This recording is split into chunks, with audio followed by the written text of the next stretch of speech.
place centrale dans les préoccupations des citoyens. C'est particulièrement vrai en ce qui concerne le climat et le réchauffement climatique qui sont médiatisés à foison. Mais nous aurions tort de ne considérer que ce risque fut-il majeur. La crise écologique est globale. Et il existe d'autres enjeux écologiques majeurs, comme la pollution chimique des sols, due sous la pression du lobby agroalimentaire, ou l'explosion des pollutions électromagnétiques, elles aussi due sous la pression du lobby des télécommunications. La crise écologique est la démonstration de l'incapacité du capitalisme à enclencher un cercle vertueux de développement soutenable. Notre système est guidé par la croissance d'indicateurs purement économiques tels que le PIB, alors que les indices liés au bien-être, tels l'indice de développement humain IDH, stagnent.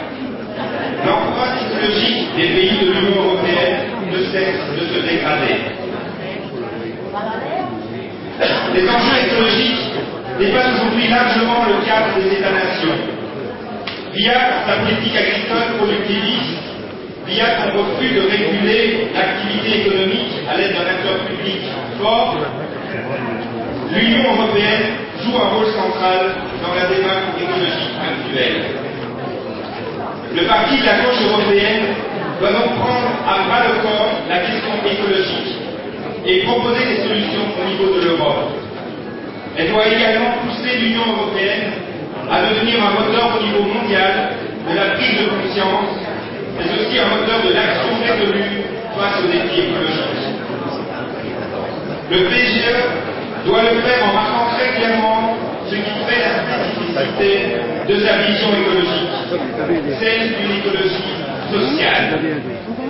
Il doit être clair pour nous que les problèmes écologiques actuels sont profondément ancrés dans les inégalités sociales et en particulier dans la domination hiérarchique, politique et sociale liée au capitalisme.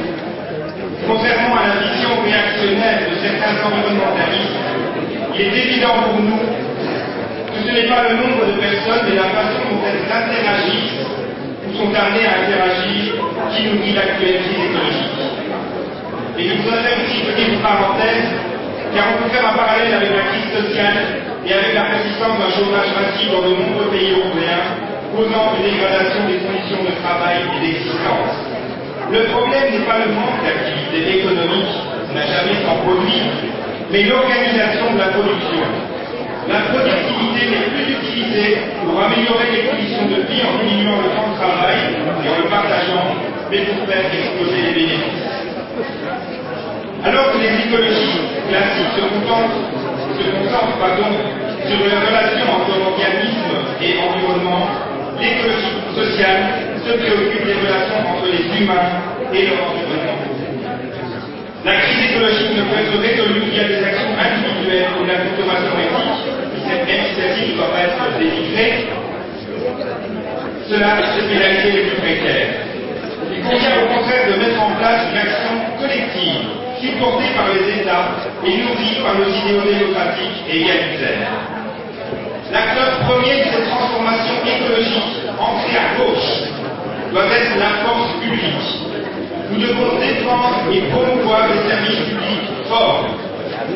Il est temps également de proposer la création de services publics au niveau européen dans des secteurs essentiels comme le transport, et en particulier le ferroutage, et l'énergie. Et en particulier en ce qui concerne les énergies renouvelables, qui, et plusieurs rapports scientifiques en attestent, sont susceptibles de devenir un relativement court terme, non plus un simple complément, mais l'acteur central de la production énergétique. Ne laissons plus ces secteurs essentiels aux mains du privé. Le parti de la gauche européenne doit devenir le moteur d'une alternative écologique anticapitaliste. Il doit refuser les politiques qui tentent de faire peser le poids de la crise écologique sur les épaules des travailleurs précarisés.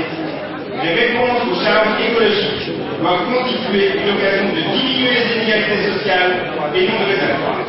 Je vous remercie.